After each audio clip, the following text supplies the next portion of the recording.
Good morning, Good morning, Life City Church. Life City family. Come on in the room. The room. Come on in the room, y'all. Cold enough for you out there here in Maryland? 21 degrees, feels like 21. Good morning. I know we were going to be having our physical gathering, but with the ice and some stuff with construction, there was no way. So we look out for everyone's safety. I mean, it was like literally like an ice skating rink. Come on in. We wanted to This is the month of love, so we wanted to do a message on relationships that I think can be so encouraging in our walk together, whether you are married or single. Come on in, everyone. Good morning, Angela. We are just excited about all that the Lord is doing at Life City. It's been amazing, even though we haven't had a physical gathering in quite some time. We know that you're dialed in, and God is still continuing to grow and bless our body. And wow, what a time of stretching beyond. Good morning, Jeff. Love you, Jeff. love Good you, morning. brother. What a time of stretching. Good morning, Brittany. Give us some hearts, give us some likes, make a comment, let us know you're here. But I tell you, COVID-19, this whole everything we've gone through has just brought us all like so much closer as friends and family. And it's weird how we could be like, you know, virtual, but like Still connected. still connected. Hey, Shirley. Good morning. And so we wanted to talk about some things in relationships and how we can all grow together. And first of all, let's talk about our story. A lot of folks don't know how we met, and Right. So we met in 2012 on eHarmony. almost forgot. I didn't forget. I was just making sure I got it right. And we kind of just instantly connected and dated from April or March. So it's coming up on, what is that? 9 years. 9 years. Engaged in November and married in August of 13. And to sum it up, I hate that saying when you haven't experienced it, but when you know, and God just made it abundantly clear that we were supposed to get married and start our life together and for Him. Anything you want to add? I mean, it was interesting because I kind of had a rule in my own, like my spirit, my mind, that I didn't want to just introduce any woman to the kids that I was dating until like I knew. And within a month, I knew that I wanted to have the kids to be around her. Um, and whether or not we were going to be married, that wasn't even, it was just she was close and important to me, and I wanted, her to share that with the kids. And I knew that she would be special for my kids, and she's still special for the kids. And now we have an ours with baby Philip, who just turned 2. It's like a wild rodeo in our house. Sure is. Anyone who's had toddlers or is in the middle of the toddler stage, you know that it's a circus, but it's a good one. Yep. It's a good circus. Yeah. And this one's giving me the run for the money. Save the best for last, right? And a little bit about my background. I come from a divorced household, and Rick comes from a household. Hey, Angel, good to see you. Good morning. My parents are divorced, and Rick's are still married after 40. It'll be 45 years. 45 years this August, I think.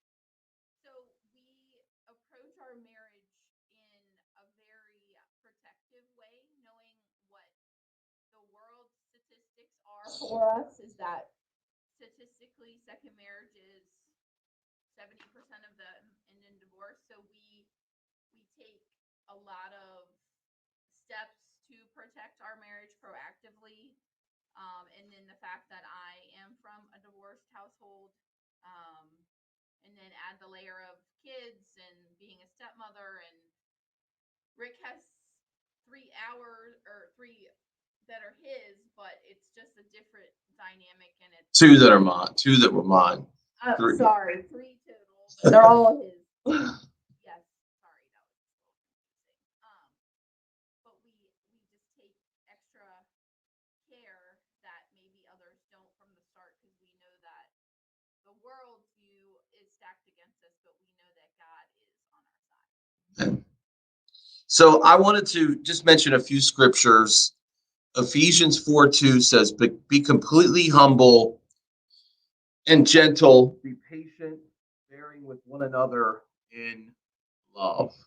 And I think there's a difference in, um, humble humility doesn't mean that you just take it. I think sometimes we hear the word, humble, and we think that we just take whatever is dished out to us in relationships. But when I think about humble, that thinks about governing my mouth, governing my tongue, right? Because it starts right here. The Bible talks about this little member, the tongue, can cause flames of fire, right? So one of the things that we really like together focus on is, are we guarding our mouth, right? Because we can be fiery, right? We can be, you know, together. Yeah, I think. Can you hear me, guys? Because it's saying you can't hear me. I'm gonna try to lean Talk in a little louder. I so right, guarding out of the heart, the mouth speaks. Correct. So that is, some might think that pastor is a little more fiery, but it's actually me that I struggle with biting my tongue, holding my tongue. So that is, I think, something just to watch, because I find when my relationship with God isn't right, like I am like the mean one, and it's just he's agreeing. It's just not good. So it's just something to keep in mind, that when you're not in sync with God or spending time with Him or prayer or in Scripture, like your attitude and how you react and treat your spouse, or it could be your kids or your mom or your dad, that if you're not in tune with God and spending time with Him and putting Him first and nurturing that, then I mean the rest kind of rolls downhill, right? Yeah. In First Peter 4:8, can you hear us, guys? Sorry, it was a little impromptu. We didn't have the time to make the. We had to really do this kind of on the fly, but not really, because we knew what we wanted to share anyway. But First Peter 4:8 says, above all, love each other deeply, because love covers a multitude of sins. And I think about that because one of the things that we do, right, is we don't seek to, sometimes social settings, right, can be kind of weird. And especially when someone, and anybody who's been around, I'm sorry, Pixie, I'm doing my best. I hope you all can hear me. Um, I don't know. I mean, it looks okay. Okay. uh, Gets loud and then you can't hear. Well, we're doing our best. But I think socially sometimes it gets awkward when people like to socially knock their spouse, right? Because that is like exposing like negative things, right? If we're loving each other the way we're supposed to, we seek to protect and cover that spouse. Right. Like I have been in circumstances where people, now if you're venting or just asking for advice,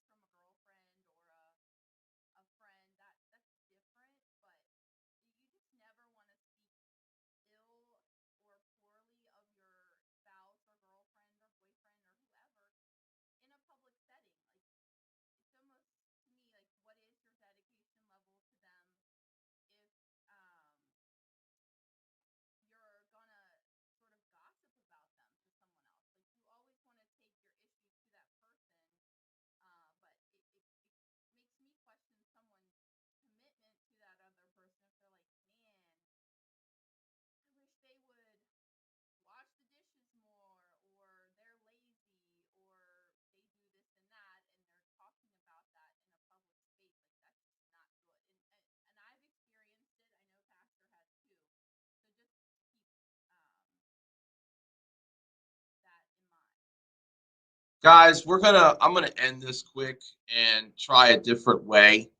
Um, because everybody's saying that they can't hear it all. Can you hear us? I am sorry, y'all. Can you hear us? Please let us know. Because if you can't hear, that's not going to make any sense for us to keep going on this setup here.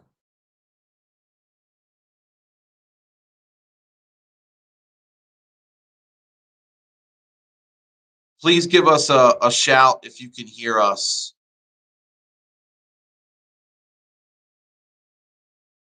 I can hear you and it cuts out. Well, we're going to keep plowing through here. Not really. Okay, hold on. Just give us a moment.